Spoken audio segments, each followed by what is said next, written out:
Europe 1. Bruce Toussaint. Et mon cher Nikos, vos invités ont décidé de dynamiter l'été ciné.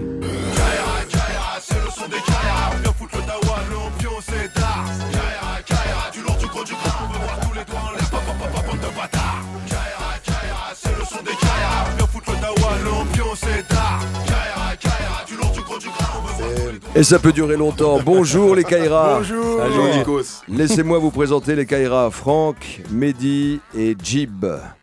En fait, c'est Franck Gaston Bide, Mehdi Sadoun. J'arrive pas avec le. Je préfère. C'est basque. Ton nom de scène. Ah, oui, monsieur est basque. Et Jib Poctier. Bref, ce sont trois copains que j'avais découverts dans des petits sketchs sur Canal qui buzzaient énormément, plusieurs de dizaines de milliers, voire des centaines de milliers de clics sur YouTube et ailleurs. C'est la comédie de l'été. D'abord parce que les critiques sont dithyrambiques, parce que c'est un bon film. C'est vrai que c'est rare de voir Laurent Ruquier tweeter quelque chose de positif dans l'instant. Il faut qu'il réfléchisse un peu. Là, ça a été instantané. Il a vu le film et il a envoyé un tweet. J'ai adoré ce film. C'est la comédie de l'été. Et au Festival de Cannes, il s'est passé quelque chose d'important pour vous. C'était la première fois où vous vous êtes retrouvés à Cannes. Tapis rouge, présentation du film, pas officiellement. Et pourtant, coup de cœur. Tout le monde est passé le voir, dont Jean Dujardin. Ouais, Jean Dujardin, Thomas Langman, le producteur de The Artist, et Thierry Frémaux, le patron de Cannes, qui est venu lui-même présenter cette projection. Donc, nous, on avait fait une petite comédie, on pensait pas que ça allait plaire à autant de gens, et on pensait certainement pas que Cannes allait nous ouvrir les bras comme ça. Donc, c'était la première bonne surprise, et puis ça s'arrête plus les bonnes surprises pour l'instant. Alors, Mousten, ça c'est votre nom de scène, hein. Abdelkrim et Momo sont trois potes d'enfance qui ont toujours vécu dans leur cité de Melun, hein. Le film commence comme ça, casquette enfoncée sur la tête et basket aux pieds. Tous les trois ont le même problème, désespérément célibataires, ils passent leur journée à laisser s'écouler leur vie, sans motivation ni ambition, jusqu'au jour où ils vont découvrir une annonce dans un magazine spécialisé, un magazine porno, une annonce pour passer un casting et pour avoir peut-être la vie américaine, hein, se retrouver avec des grandes bagnoles, de superbes créatures et en même temps exister, être reconnu. Ça commence comme ça. Oui, c'est ça. Disons que ça me permettait, puisqu'on est en train de parler de porno, tout simplement, mais ça me permettait juste de me servir des ressorts comiques qu'il y a dans ce milieu pour faire une comédie drôle et un peu déjantée, et puis de parler du sujet principal du film, qui est le rapport entre ces mecs et les filles, et l'arrivée des femmes dans leur vie qui va tout changer. Voilà le vrai thème du film. Alors, c'est juste pour rassurer un petit peu nos auditrices, la femme, on va essayer d'utiliser les stéréotypes pour les casser et dire que derrière, il y a un archétype, il y a un modèle premier. Tout tourne dans les banlieues, quand on parle des banlieues, du fantasme de la femme, hein, de l'actrice pornographique. Est-ce qu'il y a un peu de misogynie là-dedans ? Non, absolument pas. Je parle du porno dans le film tout simplement parce que le porno fait partie de la culture du hip-hop. Les rappeurs ont été les premiers à mettre des actrices porno dans leurs clips. Snoop Dogg a fait même son propre film porno. Donc pour ces mecs qui n'ont pas de nana, ils tombent sur cette annonce, ça règle tous leurs problèmes. Ça leur permet d'avoir un métier, de l'argent, mais ils vont vite se rendre compte que c'était une mauvaise idée, mais ça va être le début de la plus grande aventure de leur vie. Mehdi, parlez-moi de votre personnage. Lui, il commence devant le miroir un petit peu comme le faisait dans La Haine Vincent Cassel. Hein. Ouais, ça, c'est un petit clin d'œil. Ouais, c'est un cadeau que Franck Gaston Bide m'a fait, puisqu'on se connaît très bien, on est potes depuis très longtemps, donc il nous a fait un rôle sur mesure. Ça, c'était quand même une grande chance de pouvoir placer un petit peu tout ce qu'on savait faire sur un film. Je pense que ça n'existe pas quand on va faire un casting, de pouvoir dire j'ai envie de faire ça, j'ai envie de faire ça, j'ai envie de faire ça. Donc c'est vrai que ça, c'était une chance de pouvoir... après De Niro, Cassel... Mehdi Sadoun. Pas aussi classe, mais bon, d'une autre façon. Votre personnage, quand il parle, il est très en colère toujours. Hein, c'est le plus énervé. Hein. C'est le mal alpha de toute façon. C'est le plus âgé qui dit toujours ferme ta gueule, qui veut devenir rappeur, mais qui n'a pas de neurones pour se remettre en question. Il n'y a pas ses potes qui vont l'aider. Et puis c'est surtout un gros mytho, puisqu'il prétend avoir des relations avec des femmes. Et ouais, c'est pas vrai. C'est souvent. Alors, on va parler également de l'autre archétype de la femme. Il y a beaucoup de femmes plantureuses, on va dire, parce que vous rêvez d'être toujours avec les bimbos et vous vous retrouvez avec des femmes seules aussi, hein, des femmes qui n'ont pas vu un homme depuis très longtemps. Ouais. Jib, vous êtes un petit peu le souffre-douleur de la bande ou pas ? Oui, bien sûr. Enfin, dans mon personnage, oui, en dans tout votre cas. Personnage, pourquoi ?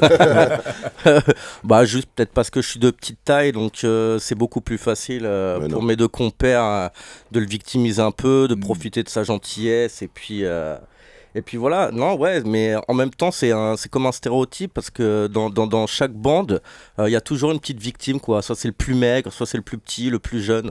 Donc voilà, moi j'avais ce rôle-là et. Mais il se venge un peu quand même parce qu'il est malin. Il est malin aussi. Il se venge, bien sûr, ouais, par derrière. Tout par derrière. Et on verra à la fin qu'il y a une grosse vengeance par derrière.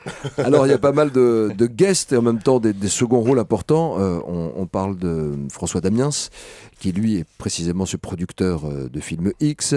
Il y a Ramzy. Ouais. Lui, c'est quoi? C'est le gars du quartier qui terrorise toujours? Ouais, dans tous les quartiers, il y a toujours le mec qui nous terrorise et Ramzy s'est parfaitement emparé de ce rôle.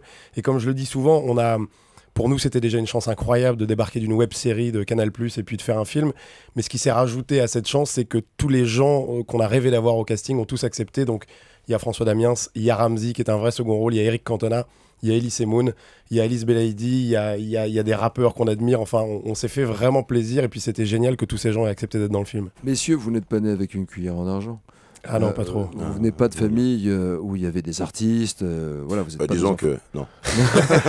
pas des enfants de la balle. Il y a aussi un regard sur l'immigration qui est très tendre, où on voit effectivement les parents, le papa immigré qui est là vraisemblablement depuis les années 60, avec sa cravate dans son salon, mais qui est au chômage, la femme qui est à côté, regarde la télévision, la petite sœur qui essaie de s'en sortir, qui vend des chaussures, et elle dit à son fils, mais qu'est-ce que tu vas faire aujourd'hui?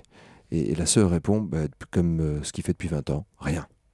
Donc c'est un film très touchant, c'est pour ça que je voulais qu'on en parle ce matin également. Ça dépasse le clivage banlieue, ouais, les Kaira, tout ça, etc. Voilà, il se passe des choses, c'est un village aussi, c'est une micro-société représentative aussi de ce qu'on aurait pu être si on était précisément dans ce quartier. Oui, bien sûr, moi j'ai voulu...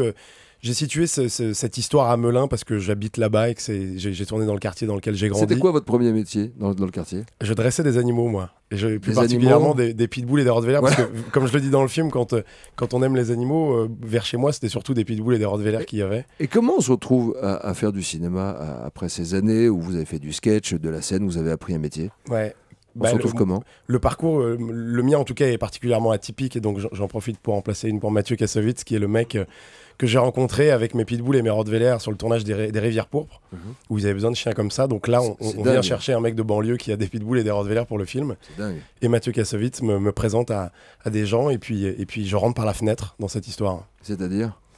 C'est quoi la fenêtre? La fenêtre, c'est faire des petits courts-métrages au caméscope parce qu'on n'a pas du tout de moyens. Et puis essayer de faire quelque chose de drôle, on s'est retrouvé avec mon petit caméscope à se mettre en bas de la tour de chez Mehdi et à essayer d'être drôle en 2 minutes. Voilà. Mais c'était une passion, vous avez travaillé dur pour ça. Qu'est-ce qu'il a dit quand il a vu le film, Mathieu Kassovitz? Je peux le dire, où il y a pas de bip de censure? Non, c'est pas encore l'équipe de France. Ce film, je vais dire, alors je suis désolé pour les auditeurs, mais Mathieu Kassovitz a tweeté: ce film encule le cinéma français. Je suis désolé, excusez-moi. C'est presque l'équipe de France. C'est contre Claude qui va être content. Omar Sy a fait un teaser pour faire ce qu'on appelle le buzz sur Internet autour du film. Pourquoi il n'est pas dans le film, Omar? Parce qu'il finissait un petit film qui s'appelle Intouchable. Il avait des problèmes de timing. Quel mauvais choix. Mais voilà, mais quel bonheur qu'il a accepté de se faire ce petit... Finalement, Omar est devenu le parrain du film. Ouais. Et on pouvait pas rêver mieux. Un regard tendre et drôle sur la banlieue, et pas seulement. Les Kaira, ça sort le 11 juillet et c'est incontestablement la comédie de l'été. Merci beaucoup d'être passé nous voir, messieurs. Merci Nico. Merci Nico. Mehdi et Jib. Evharisto. Paracalo, faites-moi un peu votre personnage, celui que j'adore, qui gueule tout le temps, qui est jamais content. Arrête, parle pas comme ça, regarde pas comme ça. Samir Nasri. Merci à tous les trois, merci Nikos. Dans un instant, Nicolas Canteloup.